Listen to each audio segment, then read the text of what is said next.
Bienvenue pour cette nouvelle exploration. Aujourd'hui, on va s'intéresser à une expérience très actuelle. Comment on vit avec cette conscience quasi permanente de la crise écologique. Oui, et pour ça, on va s'appuyer sur le témoignage personnel de Lorne Wallatt.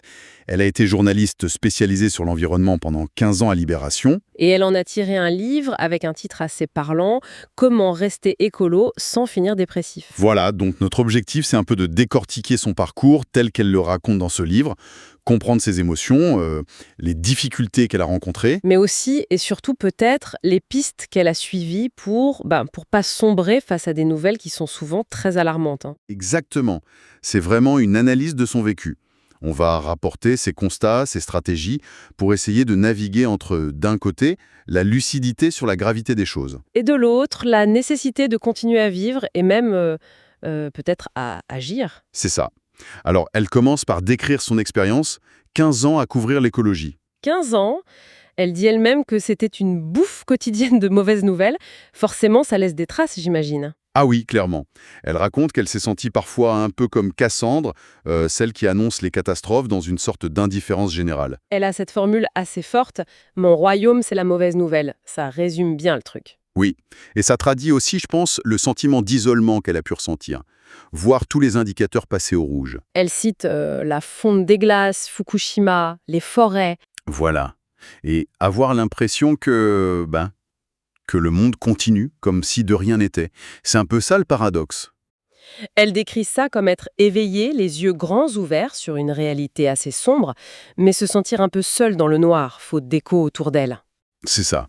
Elle dit que l'écologie a grignoté sa vie. Pas dans un sens négatif forcément, mais dans le sens où ça l'a réveillée et qu'après, il n'y a pas de retour en arrière possible. Et cette confrontation permanente, ce sentiment d'urgence, elle le lie directement à ce qu'on appelle de plus en plus l'éco-anxiété. Comment elle l'a définit, elle, à partir de son expérience? Alors, d'après ce qu'elle raconte, c'est vraiment une anxiété qui est spécifiquement liée au changement climatique, aux dégradations de l'environnement. C'est pas juste une petite inquiétude passagère, quoi. C'est plus profond. Oui, c'est un mal-être, avec des peurs qui peuvent devenir vraiment envahissantes. Elle parle même de symptômes comme l'insomnie ou des formes de dépression. Elle utilise une expression assez parlante, le trouillomètre qui explose. Ça dit bien l'intensité. Et cette anxiété, elle n'est pas abstraite. Elle est déclenchée par des choses très concrètes qu'elle cite, comme une nouvelle scientifique qui l'a marquée. Oui, tout à fait. La projection d'une hausse possible de 7 degrés C de la température moyenne mondiale d'ici 2100. C'est énorme. 7 degrés? Pour essayer de faire comprendre ce que ça représente, elle reprend une analogie d'un ami journaliste, Éric Lablanche. Il dit « La Terre, elle a une température moyenne stable autour de 15 degrés C depuis environ 10 000 ans. Ok. Ajouter 7 degrés, proportionnellement, c'est un peu comme ajouter 7 degrés à un corps humain qui est à 37 degrés. Ah oui, à 44 degrés. Ben voilà, le corps humain ne survit pas. L'analogie, elle est là pour souligner la violence du choc potentiel pour le système Terre tel qu'on le connaît. Et il n'y a pas que les données scientifiques. Des œuvres culturelles aussi peuvent être des déclencheurs. Elle parle de la série L'effondrement. Oui, elle dit que ça a eu un impact fort sur certains de ses proches. Ça a provoqué ce qu'Éric Lamanche appelle le remords par anticipation. C'est-à-dire? La culpabilité de se dire « je savais et je ne me suis pas préparé ». Et ça, ce genre de pensée, ça peut devenir assez récurrent, assez lourd. Dans ce contexte d'anxiété un peu latente, elle raconte aussi comment la pandémie de Covid-19 a été perçue. C'était particulier, de son point de vue. Oui, elle dit que pour l'écolo radicale qu'elle était, le virus a eu un effet presque paradoxal, comme une sorte d'ami qui a forcé un coup d'arrêt mondial, la fameuse pédale de frein. Une pause, c'est vrai, avec des effets visibles. La baisse temporaire du CO2, on entendait les oiseaux en ville, les eaux plus claires à Venise. Oui, mais elle nuance tout de suite. Elle dit « un coup d'arrêt, aussi brutal soit-il, ne fait pas une bifurcation ». C'est pas parce que tout s'arrête que tout change fondamentalement. Voilà. Elle pointe notamment, d'après son analyse, le manque de changement systémique profond après le premier confinement. Elle cite l'exemple des aides financières massives en France qui ont été données à des secteurs très polluants. Air France, Renault, elle parle de 20 milliards d'euros. Oui, et selon elle, sans contrepartie écologique suffisante. Pour elle, ça montre bien qu'on a du mal à remettre vraiment en cause nos modes de vie. Et ce constat, cette difficulté à changer les choses, ça nous amène au cœur de son livre, les émotions, la complexité des émotions qu'on traverse face à ça. Oui, Et pour décrire ça, elle s'inspire du modèle des étapes du deuil d'Elisabeth Kubler-Ross. Vous savez, la sidération, le déni, le marchandage, la colère, la tristesse, puis l'acceptation. Elle applique ça à ce qu'elle appelle le deuil écologique. C'est ça. Mais elle insiste beaucoup sur le fait que ce n'est pas du tout linéaire. C'est pas étape 1 puis étape 2. C'est plus chaotique. Voilà, c'est plutôt une oscillation permanente. Elle dit dépressif un jour, retapé le lendemain. Une sorte de montagne russe émotionnelle, quoi. Le déni, par exemple, elle le décrit comme un mécanisme de défense. Assez naturel finalement, face à quelque chose qui nous dépasse, qui est insupportable. Exactement. Et elle observe ce déni sous différentes formes. Mais elle parle aussi beaucoup de la dissonance cognitive. Ah oui, ce conflit intérieur entre ce qu'on sait et ce qu'on fait. Comment elle l'illustre? D'abord avec ses propres contradictions. Un achat impulsif sur Internet, un voyage en avion qu'elle juge nécessaire, un repas avec de la viande. Des choses assez banales en fait. On se reconnaît un peu tous là-dedans, j'imagine. Oui, et elle observe ça aussi chez d'autres, y compris des personnalités engagées qu'elle cite. C'est très humain. Elle mentionne même le livre Le bug humain de Sébastien Boller. Qui explique comment notre cerveau cherche la récompense immédiate. C'est ça, le fameux striatum. Il privilégie souvent la satisfaction à court terme, et ça rend difficile de changer des habitudes même si on sait qu'elles sont néfastes à long terme. Et cette dissonance, elle n'est pas seulement individuelle, elle la voit aussi au niveau collectif, politique. Absolument. Elle cite l'exemple des subventions qui continuent d'aller aux énergies fossiles ou des décisions politiques qui semblent aller à l'encontre des objectifs climatiques affichés. Et c'est ce décalage permanent qui, selon elle, nourrit aussi l'éco-anxiété. Tout à fait. Et après le déni ou la dissonance, souvent via la colère. Une émotion qu'elle ne rejette pas du tout, au contraire.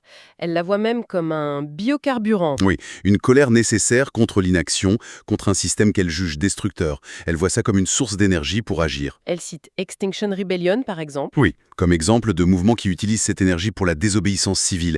Elle évoque aussi le débat au sein du mouvement écolo sur les limites de l'action, la question de la violence ou de la non-violence. Avec des positions différentes, comme celle de Nicolas Hulot ou Hervé Kampf, qu'elle mentionne. C'est ça. Pour certains qu'elle cite, comme Éric Lablanche encore, la colère est même à réhabiliter parce qu'elle serait fille de l'injustice et mère de la révolte.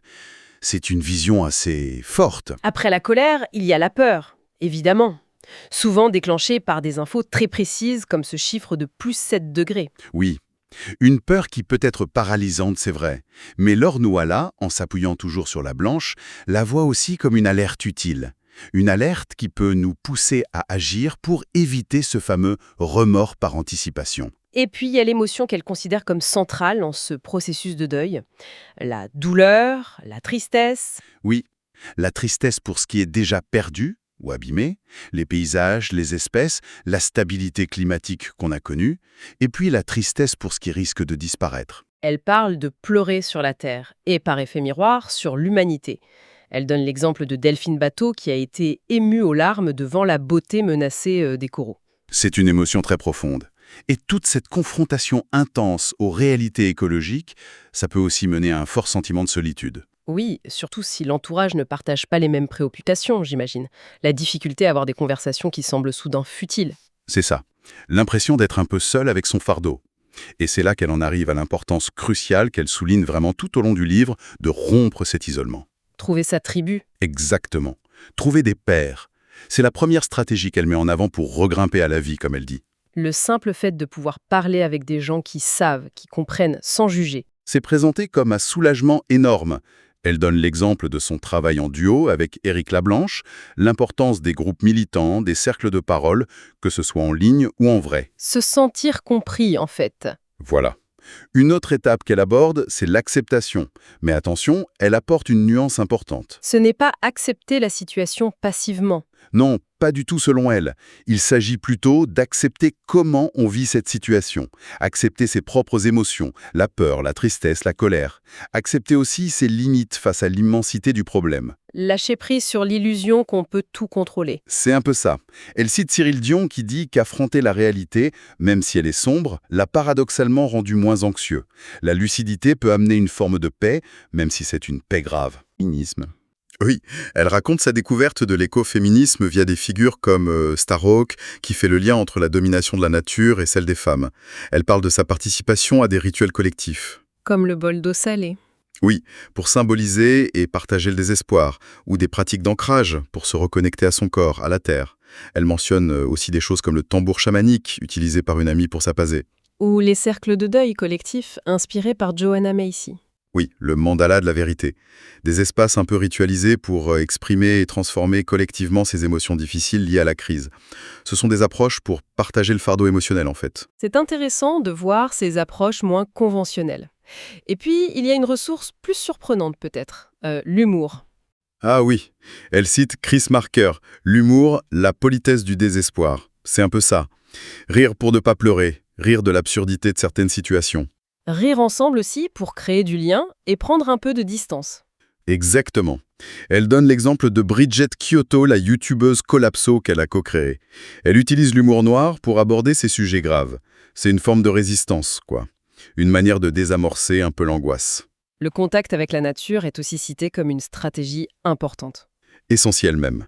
Les bienfaits de la nature sur le bien-être, on les connaît de mieux en mieux. Marcher en forêt, juste contempler. Elle mentionne l'exemple de la Corée du Sud avec ses forêts soignantes. Mais là aussi, elle décrit une certaine ambivalence. Oui, parce que la nature, ça apaise, mais ça peut aussi être une source de douleur quand on voit directement les dégâts. Une coupe rase, la pollution. Son voyage en Arctique, elle le raconte comme ça. La beauté incroyable des paysages blancs. Face à la conscience que tout fond, qu'il y a de la pollution invisible partout, ça lui a provoqué des larmes. C'est ce double sentiment. Finalement, la stratégie qui semble la plus porteuse, dans son récit, c'est l'action, l'invention. Sortir de la sidération par le faire. Oui, et ça peut prendre plein de formes différentes. Le militantisme, bien sûr, comme avec Extinction Rebellion, qu'elle décrit comme un mouvement non violent et souvent créatif dans ses actions. Mais pas seulement, l'innovation sociale, politique aussi. Elle cite des expérimentations comme la Convention citoyenne pour le climat en France, même si elle en pointe les limites, ou la reconnaissance juridique de la nature dans certains pays. Et puis, il y a toutes les initiatives très concrètes, souvent au niveau local. Oui, elle parle d'associations comme l'ASPAS, qui achètent des terrains pour créer des réserves de vie sauvage, des sortes de sanctuaires pour la biodiversité. Ou les AD, les jardins partagés, les monnaies locales. Voilà, tout ce qui relève de l'expérimentation d'autres manières de vivre, de s'organiser, tester des choses à une autre échelle. Et ça inclut aussi les changements de vue plus personnels qu'elle a elle-même mis en œuvre. Tout à fait. Elle raconte son déménagement de Paris vers une petite ville, Joigny, dans l'Yonne, pour chercher un autre cadre, une autre échelle. S'engager dans des projets locaux comme un verger participatif. Oui. L'idée centrale, telle qu'elle la présente, c'est de retrouver un pouvoir d'agir même s'il est modeste. Faire sa part, mais de manière tangible, concrète. Donc si on essaie de résumer un peu le parcours qu'elle décrit dans son livre, il y a d'abord la confrontation à la réalité écologique, parfois un peu brutale. Oui, le choc. Ensuite, le passage par tout ce tourbillon émotionnel complexe, ce qu'elle nomme le deuil écologique. Avec ses hauts et ses bas. Et enfin, une recherche active et assez diverse finalement de moyens pour intégrer cette conscience sans se laisser complètement paralyser. C'est tout à fait ça. Et les pistes qu'elle identifie, qu'elle expérimente, elles passent beaucoup par le lien social. C'est crucial, rompre l'isolement. L'action sous toutes ses formes. D'action, oui. Une forme de reconnexion aussi. À soi, aux autres, à la nature, parfois via des rituels ou une spiritualité un peu revisitée. L'humour comme soupape. L'humour, oui, et cette forme particulière d'acceptation, non pas de la situation, mais de sa propre traversée émotionnelle face à la situation. Le message qui ressort de son témoignage, c'est que l'éco-anxiété, même si c'est douloureux, c'est pas forcément une condamnation à la dépression, à l'impuissance. Non. Reconnaître et traverser ces émotions difficiles, la peur, la colère, la tristesse, ça pourrait être, selon elle, une étape vers une forme de transformation. Une transformation qui peut mener à une action peut-être plus juste, plus alignée. À des choix de vie différents? Oui, une vie peut-être plus sobre à certains égards, mais potentiellement plus riche. Riche de sens, de liens, et paradoxalement peut-être, de joie aussi. La joie d'agir ensemble, de créer, de se sentir vivant malgré tout. C'est un peu ça l'idée, je crois. Pour conclure cette exploration du témoignage de Laure Noaillat, on pourrait peut-être laisser en suspens une question qu'elle pose un peu implicitement. Face à cette incertitude radicale de l'avenir, comment on choisit de vivre pleinement ici et maintenant ? Quelle place on donne à la beauté, à la créativité, aux relations, même au milieu de ce qu'elle appelle, en citant Zorba le grec, de potentielles merveilleuses catastrophes. Est-ce que l'effondrement le plus important, finalement, c'est pas celui de nos illusions, ouvrant peut-être la porte à autre chose, une réflexion à emporter peut-être.